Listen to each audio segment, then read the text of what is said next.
முதல் வாசகம். இணைச்சட்ட நூலிலிருந்து வாசகம்.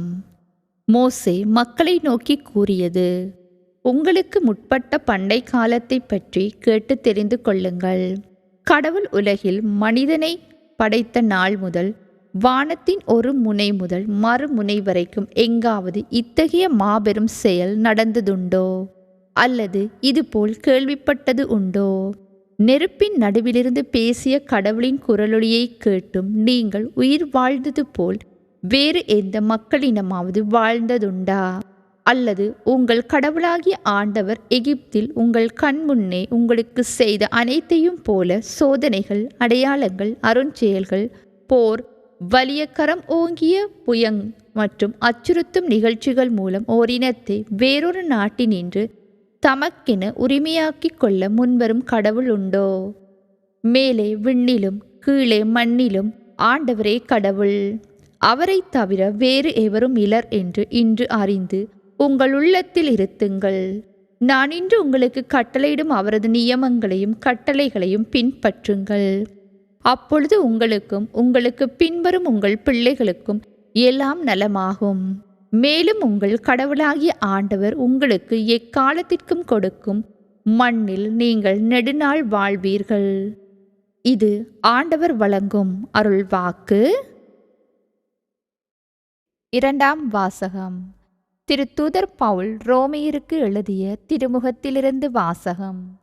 சகோதர சகோதரிகளே, கடவுளின் ஆவியால் இயக்கப்படுகிறவர்களே கடவுளின் மக்கள். மீண்டும் அச்சத்திற்கு உள்ளாக்கும் மனப்பான்மையை நீங்கள் பெற்றுக்கொள்ளவில்லை. மாறாக கடவுளின் பிள்ளைகளுக்குரிய மனப்பான்மையையே பெற்றுக்கொண்டீர்கள். அதனால் நாம் அப்பா, தந்தையே என அழைக்கிறோம். நாம் இவ்வாறு அழைக்கும் போது நம் உள்ளத்தோடு சேர்ந்து தூய ஆவியாரும் நாம் கடவுளின் பிள்ளைகள் என்பதற்கு சான்று பகர்கிறார். நாம் பிள்ளைகளாயின் உரிமைப்பேறு உடையவர்களாய் இருக்கிறோம். ஆம், நாம் கடவுளிடமிருந்து உரிமைப்பேறு பெறுபவர்கள், கிறிஸ்துவின் பங்காளிகள். அவருடைய துன்பங்களில் நாம் பங்கு பெற வேண்டும். அப்போதுதான் அவரோடு மாட்சியிலும் பங்கு பெறுவோம். இது ஆண்டவர் வழங்கும் அருள்வாக்கு.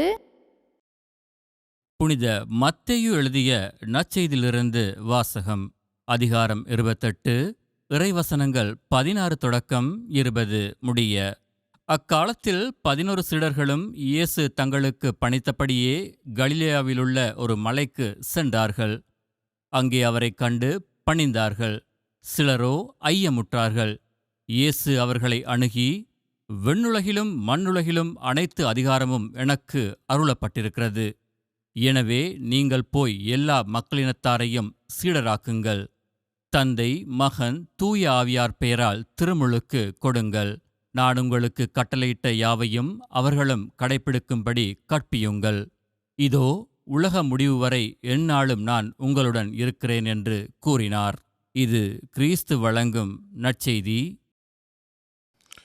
கிறிஸ்து இயேசுவுக்குள்ளே பிரியமான சகோதர சகோதரங்களே, இன்றைய நாளிலே நம்முடைய தாய் திருச்சபையானவள் மூவரு இறைவனுடைய திருவிழாவை கொண்டாடி மகிழ்கின்றாள்.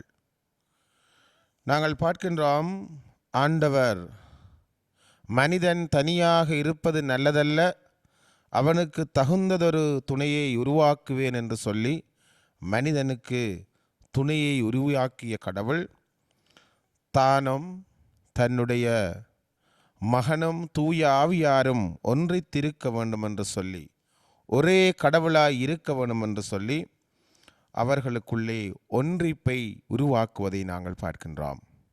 ஆம், கிறிஸ்து இயேசுவில் அன்பார்ந்தவர்களே, நாங்கள் யோவான் நற்செய்தியிலே பார்க்கின்றோம், ஆண்டவர் தன்னுடைய செபத்திலே, தந்தையே,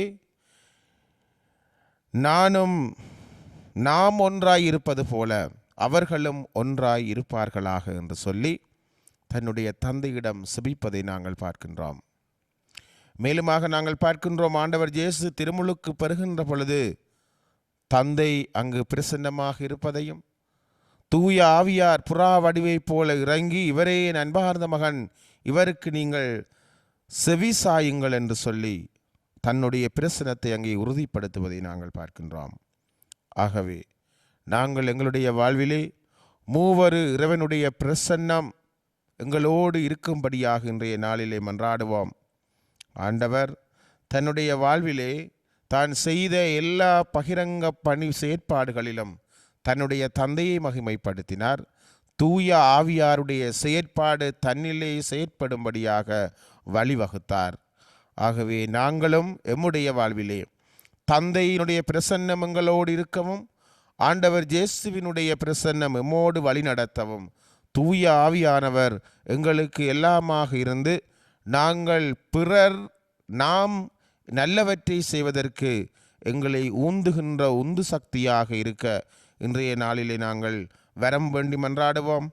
ஆண்டவர் தந்தை தூயாவி ஒன்றாய் இருப்பது போல நாங்களும் எம்முடைய வாழ்விலே ஒன்றாயிருந்து ஒற்றுமையாக இருந்து அந்த மூவரு இறைவனுடைய இறை பிரசன்னத்தை எம்முடைய வாழ்விலும், எம்முடைய குடும்ப வாழ்வில், எம்முடைய சமுதாய வாழ்வில் நாங்கள் ஒருவரையொருவர் அன்போடு ஏற்றுக்கொண்டு அமைதியான மக்களாக வாழ இன்றைய நாளிலே வரம் கேட்டு மன்றாடுவோம்.